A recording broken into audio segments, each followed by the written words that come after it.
Section 5, senior leader. Obviously you know who I am, so let's just get straight on to this.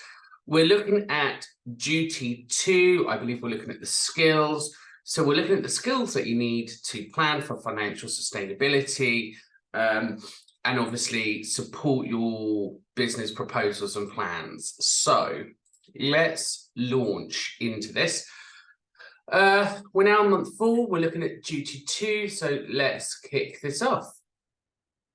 You can see it's quite a small duty, this one. Not because there's not a lot to learn. It's just because it's quite a large amount of work that you need to do to prepare for the assignment. So we give you a bit more time for the assignment. So anyway, here, last week we looked at organisation structure, business modelling. We looked at some of those ethics. We looked at corporate structures, and we looked at the approaches to delivering corporate sustainability and responsibility, which hopefully will prepare you for this session, which is the skills that you need to deliver that knowledge. So the skills here, you can see that we've got 4 identified skills and 1 set of behaviours. As I've said in all of the other videos, I expect the behaviours to be apparent in everything you do anyway. So, for example, taking personal accountability aligned to your values is something that you should be doing all the time, not just because it's part of this. But actually, it's a behaviour that we should see all the time. Anyway, let's move on. So we're looking at setting strategic directions and gaining support from key stakeholders. Now, we'll run through that slide and we'll talk about some of the obstacles in which you're going to face, some of the barriers, and then try to overcome some of those barriers. We'll look at some of the challenges and strategies and operations in terms of ethics, responsibility and sustainability, also thinking about that business continuity and risk management. So again, we'll talk about some of the tools. If you're part of the United Care Network, you'll have access to those tools as well. And then overseeing the development of the financial strategies and looking at those KPIs and KPIs. So key performance indicators based on financial assumptions from your forecasting, and KPIs, key business indicators, which is kind of your direction of travel. So they're kind of your goals. So to make sure that you're sticking with the business plan. And then finally, use financial data to allocate resources. So in other words, budgeting. So let's start off with setting setting strict direction or strategic direction and gain support from key stakeholders. So here you can see you obviously need to, whenever you're proposing something in business, you need to make sure that it aligns to the organization's goals, objectives, and long-term visions. So if you haven't done that piece of work, it's very difficult to then gain support. For example, in the past, when I worked for a private company, we set up the values, the aims, and the aims were a bit like the 6 C's, but we called it the 8 T's, around trust, teamwork, training. Whatever you're proposing should have a very clear line to your objectives and your long-term vision as an organization. So for example, if your vision is to be the world leading supplier of health and social care, what are the steps that's going to get you there?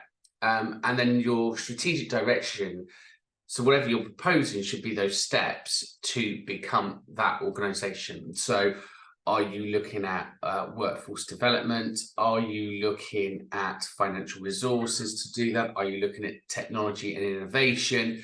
So what are those steps that's going to get you to that? And as you do those steps, each of those steps must align to the goals, objectives, and team visions. Because when you sell this back to the organization, back to the stakeholders, back to the funders, back to the directors, they see the buy-in, they see the vision clearly. In the past, I've made mistakes where in my head, the vision's quite clear, but I haven't been able to translate it. And I can see that I've lost some people in the room. So I now tend to spend a lot more time building that bigger picture so people are able to see what's in my head a bit more clearly. And again, I feed that back to the company's aims and objectives. So identify areas where policies and procedures need development or improvement. So again, thinking about your direction of travel, you may need to adjust your policies and procedures because they're written in a certain way and they may not have flexibility for growth. So for example, you're working in health and social care, and part of what you want to do now is expand the business into more NHS healthcare related, but your business plan, your policies and procedures may be all written for personal care and activities of daily living. And therefore, you may have to go back to your policies and procedures to review them to embed clinical skills such as vital sign check-in, glucose check-in, and then you'll have the policy for that and then the procedure for that. So if you're thinking about your business, you're trying to step up, you're trying to claim new contracts, your policies may not be aligned to those contracts, is what I'm saying. Hopefully that makes sense. Define the strategic direction and align your policies and practices in line with the organisation's needs and goals. Now, this one takes a little bit more time. So once you've written those policies and procedures, make sure they then align to your visions and goals. So in your summary or in the description of the policy or in the summary of the policy, kind of get that in there. And sometimes, you may find conflicts. So you may have a policy which is all about empowering people, but the practice may look like a de-skill, and therefore you may have to align those policies and procedures a bit more. So, for example, you may then have to justify it through more evidence-based practices, such as a NICE guideline says. And create a clear roadmap or actions outlining the steps required to achieve those goals. Great. Gain support from the stakeholders. So identify who the stakeholders are, influence them in the policies and procedure writing, make sure that they understand why policy and procedure have been written the way they have. Communicate that clearly and effectively.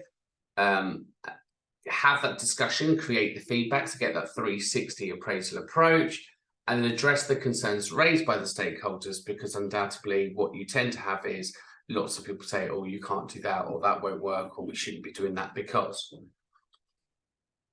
And ultimately, very much like the change cycle, we don't expect everyone to be on board with this anyway. We expect some of the room to be on board, some of the room to be against, and some of the room sit on the fence. And ultimately, it's our job to work our magic to influence everyone to that stage where they're all seeing the same visions and values clearly. And equally, I think sometimes the reason we have that barrier is around maybe leadership doesn't understand the sector as well as they should. Maybe they haven't understood your visions and values clearly. Maybe they haven't understood the statement of purpose or the service user guides clearly. So it could be the case of just revisiting some of that. And obviously, from all of that feedback, you then may look at a rewrite or a review of your policy procedures and strategies. At that point, you're able to conduct a critical review. And this is where you start to evaluate existing operational policy and procedures in your area of responsibility. So you're now going to pilot them, plan, do, review. You can align them to the goals, seek to improve them. So again, we should have that quality improvement. Again, within your policies, we should have external factors, regulatory requirements, and best practice kind of guidelines. So just thinking about, do your policies contain all of this information and data? You should seek the input from stakeholders and subject experts in the review process. And this is because if we go back to Shannon and Weaver, sometimes we lose information in translation via verbally or written. And if we think about that coding, decoding, are we on the right page there? And again, review that data, look for gap analysis, and then obviously give that your attention. Finally, we move to the development of a new policy and a procedure based on the strategic directions after a critical review, showing this evidence. So the evidence that you're going to need for this then is going to be things like your team meetings, you're going to need your evaluations and feedback forms, you're going to need your drafts of your policies and procedures. And that shows to an external auditor the journey in which you've travelled. You haven't just simply said, look, let's create some new policy procedures or let's buy them in, but you've actually gone through this rigor process. And then obviously developing those new policies and procedures, you've aligned them to your goals and values, you've got that feedback again, you'll then consult legal support and have somebody from a legal point of view review your policies and procedures to ensure that they adhere to laws and regulations. So again, shifting some of this accountability, because policies and procedures will be the first thing an auditor will ask for. And it's normally the thing that if you end up in a courtroom, that you have failed to comply to your own policies and procedures. So if your policies and procedures were set up to fail in the first place, you've dug yourself a hole in which was completely avoidable. And furthermore, we need to be fostering that sustainability. So we need to be looking at policies and procedures which can naturally grow more organically. And do they fill the bridge of the long-term vision? Because you don't want to be constantly doing this. Yes, you'll need to update them. However, you don't want to be, because this is an expensive, timely process. We want to make sure that once we've got the policies right, that they're actually fit for a period of time. And for that period of time, hopefully that's to achieve your milestones and goals. So your policies are written in line with your business plans, aims and objectives as well. There's some assessment tools there for you to have a look at. So again, assessment tools looking at your stakeholder mapping analysis tools and your SWOT analysis. Your theories, when you're thinking about this, you're going to be looking at your strategic leadership theory, or now an inclusive leadership theory, and your stakeholder theory. So that's winning and influencing your stakeholders.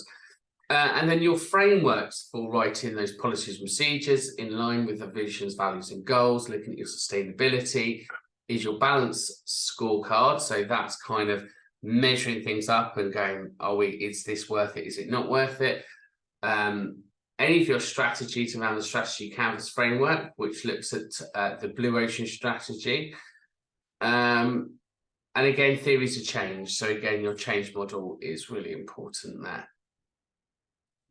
So S7 looks at challenges, looks at the strategies and the operations in terms of ethics, responsibility, sustainability, resource allocation, business continuity, and risk management. And it's probably worth saying that there are frameworks in the ISO frameworks for most of this. There's ISOs for sustainability, there's ISOs for business continuity, and there's ISOs for risk management.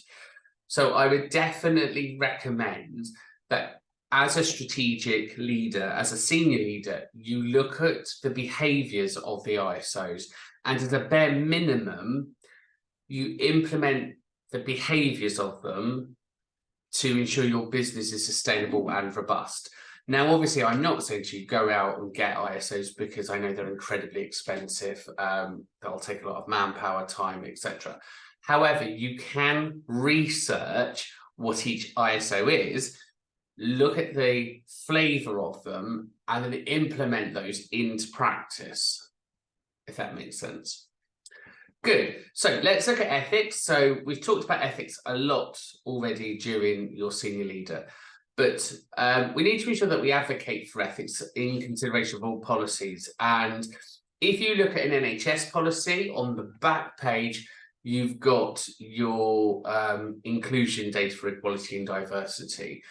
So some kind of analysis to show that your policies and procedures are fair, that they're transparent, that they take into account, they're not directly discriminating, or indirectly discriminating, I should say. Equally, we should encourage ethics in the decision-making process. So aligning our visions, values, and organisation outcomes should be aligned with ethics anyway. So they're those behaviours of truth-telling, being non-judgmental, to do no harm, and the basic principles of those ethics. And then finally, challenge those policies and procedures that neglect social and environmental responsibilities, pushing them for improvements or replacements. So if you already have policies and procedures that are there and they're not aligning to this new framework of working, so sustainability, for example, do you have an ambitious net zero target? You may not achieve it, but you may get close to it.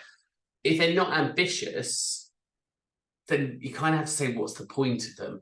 You know, the whole point of a well-written policy is that it guides the organization into a sustainable future. And we know that a sustainable future isn't just about the environmental impact, but resources as well. So are we resourcing ethically and responsibly? Are there things that we can do as an organisation to reduce that? So can we go paper-free, for example? Can we switch our power supply to a more green energy supplier? Can we look at car shares and cycling to work schemes? So these are the kind of initiatives that you could be thinking about. Equally, there is an ISO strategy for environmental impact. There's your environmental manual. So I highly recommend you look at that because, again, that will give you a really safe framework to work with in being responsible and sustainable. When we look at the allocation or resource allocation, and we think about the resource allocation, do you have a procurement process? So in your procurement process, are you saying that you can only buy from responsible suppliers? And when we think about some of the scandals that's happened in the time, so if we think about Primark, for example, when they were apparently having slave labour or slavery charges put against them regarding the conditions in these workhouses in Bangladesh and India. Ultimately, if the supplier knew those conditions, why were they buying from such a supplier? Now, the problem there is their vision, their mission is to be the cheapest supplier in the UK for clothes. Well, if you set an outcome like that, there's only one way you're going to achieve it, and that is through using probably slave labour, not following policies and procedures as ethically or as responsibly as others. And whilst that sounds a big assumption, I'm not saying that about Primark, but what I'm saying is, if the vision, if the value is to be a cheap supplier of something, ultimately, somewhere along that supply chain, things aren't necessarily going to be as robust as if you made a claim as, we will be a green supplier, or we will be I don't know, a fair trade supplier or something, you know. So if your values and visions align, then actually the rest follows, is what I'm trying to say. Again, look at your business continuity and your risk management. So business continuity, there is an ISO standard for business continuity, and there is an ISO standard for risk management. And business continuity is probably key, because if you haven't got a good business continuity plan, what are you going to do if you run out of staff? What are you going to do if you can't get the stock in? What are you going to do if you run out of a certain medication? What are you going to do in the case of a fire, floods, natural disasters? What are you going to do in the next pandemic? And all of these things need to be written and thought about, because you don't want to be doing it in a disaster, but you want to be doing it when you've got free time to be thinking about it. Equally, the risk alongside those, looking at risk management. So what are the consequences of? What happens if? So it's not difficult to sit down and risk manage something. And I always think, when I do risk management, I've always got the worst case scenario in my head. So everything else becomes a positive. And I think if you can plan for the worst case scenario, then actually everything else will feel quite easy compared to that. So just think about how you're going to mitigate risks and what do you do, because For example, you might end up in a situation where you want to mitigate risk. But actually, to mitigate risk, you need to go back to your policies and procedures, because your policies and procedures weren't robust enough because they allowed that risk to happen. So you can tighten areas of your business up to ensure that it's compliant. And again, engaging with those stakeholders, so involving them, including employees, customers, and suppliers. Think about the development of your policies and procedures. Seek their perspective and insight. And then obviously challenge any existing policy and procedures and require feedback on them. Again, some assessment tools, your ethical impact tool, sustainability assessment tools. Some of those sustainability assessment tools you'll find in the ISO frameworks. Theories, triple bottom line, stakeholder theory, and then frameworks there, you're looking at ethical decision framework, the UN sustainable goals, and that's where they've got things around fluid, water supply, etc. Your business continuity management, and then your integrated risks. So just while we're on there, let's just have a look at, so ISO risk management template. So there you go. So there's your ISO risk management. You've got free templates there, so great. It doesn't cost anything. You can have a look at those, download them. So it doesn't have to cost much. And again, you're not going to be implementing the whole strategy. So here you can see it's 27001. And for that, you're obviously looking at quality management, that's information management 27001. What's the ISO for risk? Is it 13? ISO 301. First steps at ISO 31000 risk management. Yeah, so look, 3100. Help if I gave you the right one, wouldn't it?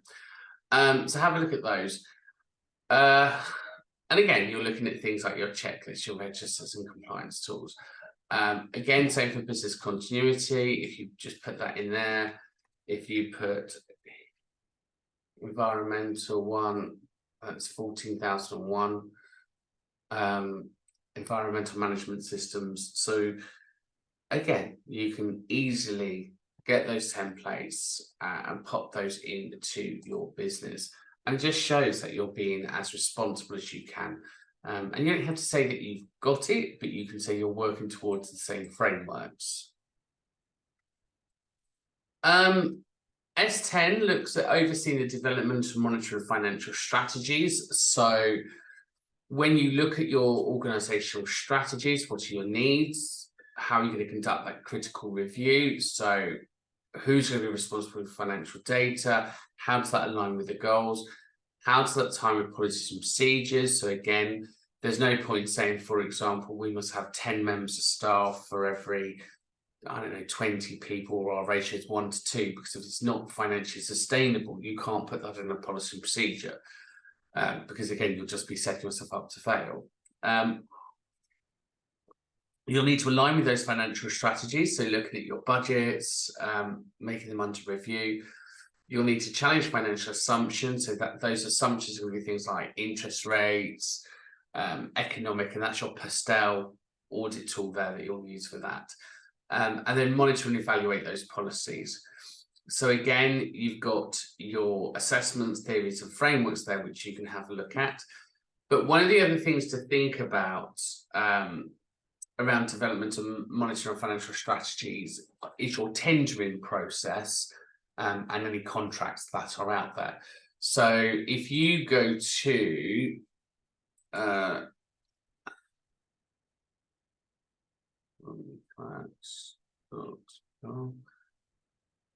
the government tender portal, contract finder,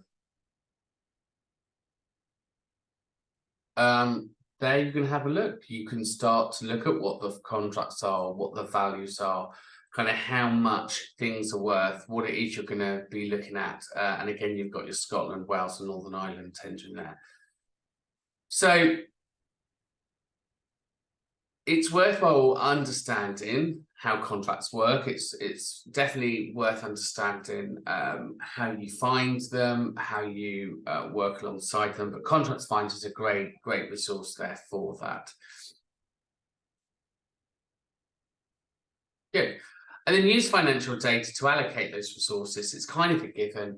Depend on the software that you're using, you'll be able to allocate your budgets for sustainability and growth. So how much are you going to put into marketing? How much are you going to be putting into equipment and resources? What's going into the staff? And actually, when you see how that all dwindles down, there's never a lot left. But anyway, when you allocate those resources, you need to understand your company's needs and objectives. You need to do that comprehensive review, so looking at those key areas. You'll obviously have to collaborate with your stakeholders, align those policies and procedures, so making sure that there's enough in the financial budget for that. Utilize financial data, so do some kind of a data analysis to make sure that tallies up, and then monitor and evaluate that. And equally, the assessment tools there that you can look at are the financial ratio analysis and cost benefits analysis. Our theories around capital budgeting theory and portfolio theory, and then our frameworks look at zero-based budgeting, activity-based costing, ROI, return on investment, budgeting resources. I think ROI is quite a nice one. The return on investment, I've used that quite a lot in my time. Looking then at your extended reading and beyond the classroom. So here's your reading list, lots of useful books there. I quite like the business ethics one here. That's a great read. Always worth having a look at if you struggle with ethics. The responsibility of business is quite a good one. And where's the other one? Social responsibilities one here is also a good book to read. Useful websites. So again, have a little look at those websites, see if there's things that can help you there. And then the assessment tools that we've spoken throughout this module, you've got those there. So if we now have a look at the assignment. So the assignment is then a case study. You're a newly appointed CEO of a medium-sized manufacturing organisation. There are several challenges, including declining profitability. So looking at your profitability, looking at your P&L, looking at where you can save money. So across that pastel piece.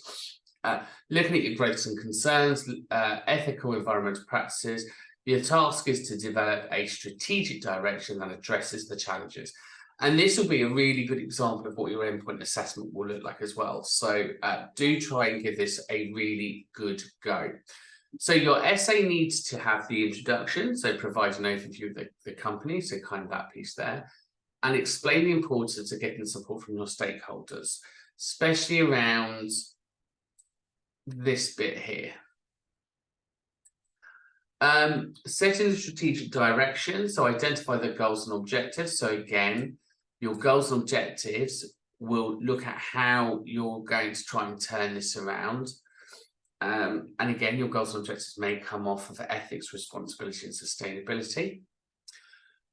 Discuss how you will engage with the stakeholders, such as employees, customers, and community members, to get their interest. And then highlight the improvements, also highlight the importance of effective communication. You'll need to look at your strategic and operations, so evaluate the existing strategies and discuss those and address any potential resistance and barriers and how you'll overcome them. And then look at your financial strategies, including budgeting. So based on your values, based on your recommendations, based on all of what you come up with, how will you address those in your KPIs, allocate resources, and align financial strategies, and again, look for new contracts and growth. So in conclusion, summarize the key points for this essay, emphasize on the importance of setting strategic direction. In your analysis, draw on relevant theories and frameworks. Well, we've given you those in the previous page, so you could talk about some of those theories and frameworks, or again, the ISO standards around business continuity, risk management, they're all there.